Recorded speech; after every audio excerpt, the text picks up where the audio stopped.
Circular issue ಮಾಡ್ತಾರ, specific ಆಗಿ issue ಮಾಡ್ತಾರ, ಜನರಲ್ ಸರ್ಕ್ಯುಲರ್ ಇಶ್ಯೂ ಮಾಡ್ತಾರ. ಒಂದೊಂದು ಯೂನಿಟ್ ಅದಕ್ಕೆ ಓರೆಂಟ್ ಕಟ್ಟಾಕಟ್ಟಿದ್ದಾರೆ. Developed area, middle area, under developed area, ಅದು ನಿಮ್ಗೆ ಗೊತ್ತಲ್ಲ, ಪಂಚಸೂತ್ರ ಬರೀತಾರಲ್ಲ, ಅದೆಲ್ಲ ಅದಕ್ಕೆಲ್ಲ ಅರ್ಥವೇ ಇಲ್ಲ. ಅದಾಗ ಸ್ಟೇಟ್ ಸೈಟ್ಗೆ ಕಟ್ಟಬೇಕು. ಅದಾದ್ಮೇಲೆ ಕೂಡ ಇನ್ನೂ ಒಂದು ಆರ್ಡರ್ ಆಯಿತು, ನಮ್ಮ ಸರ್ಕಾರ ಇಶ್ಯೂ ಮಾಡ್ತಾರೆ. 2003ರಿಂದ ಹಾಕಿರೋ ಕಂಬಗಳಿದ್ರೆ ಅಂತ ಕಡೆ ಇದ್ರೆ ಅಂತ ಕಡೆ ಅಭಿವೃದ್ಧಿ ಶುಲ್ಕ ಕಲೆಕ್ಟ್ ಮಾಡ್ಬೋದು. 2003 ಅಂತ ಕಂಬ ನೆಟ್ಟಿದ್ರೆ ಅವ್ನು ಕಟ್ಕೋಬೇಕು. ಇದು ರೆವಿನ್ಯೂ ಸೈಡ್. ಪ್ರೈವೇಟ್ ಲೆವೆಲ್ ಬಂದರೆ ಪ್ರೈವೇಟ್ ಲೆವೆಲ್ ಬಂದರೆ ಕನಿಷ್ಠ ದಾಖಲೆ ಇರಬೇಕು.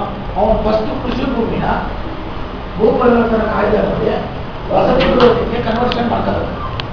ಕನ್ವರ್ಷನ್ ಮಾಡಿಕೊಂಡು ಅವನು ಬಡಾವಣೆಯದು ಅನುಮೋದಿತ ಪ್ಲಾನ್ ಕೊಡಬೇಕು, ಸ್ಯಾಂಕ್ಷನ್ ಪ್ಲಾನ್ ಕೊಡಬೇಕು.